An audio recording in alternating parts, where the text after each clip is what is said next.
Hey guys, how's it going? It's me, Chris again, and today we have a 2017 Hyundai Sonata Sport maintenance light reset. We are going to use these buttons over here, the menu button, up and down, and OK for enter. And we're going to be using that screen right there. Go ahead and turn on your car without starting. Now, fun fact, this particular vehicle has the maintenance required has been turned off, meaning the warning lights has been turned off completely, so that they don't have to have a warning light every time they need an oil change. But I think that's a bad idea, because sometimes they don't even change their oil at all when they turn it off.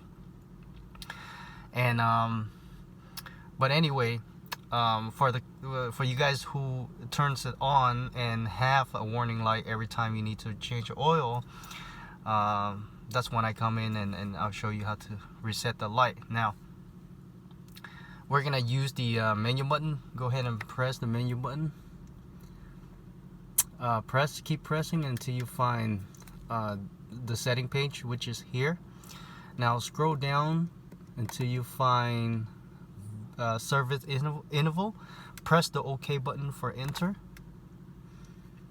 As you can see, the box over here, the blue box, is unchecked. That means the system is turned off. That's the reason why the reset is not light up.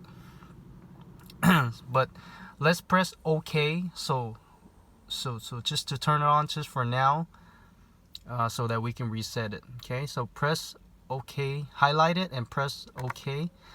Now it's checked, and then you can see that the reset button has light up.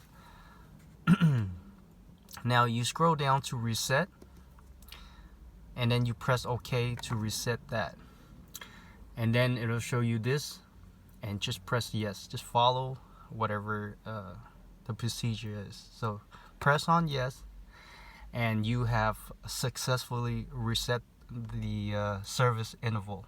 Okay, for those of you that want to reset that's it. So, but if you want to turn it off, go ahead and scroll up to service interval and click OK to turn it off completely, so that you won't have that warning lights every 3 months or so. So that is it, guys. That's how you do it. And make sure you click that like. Thank you for watching, and I'll see you next time. Bye bye.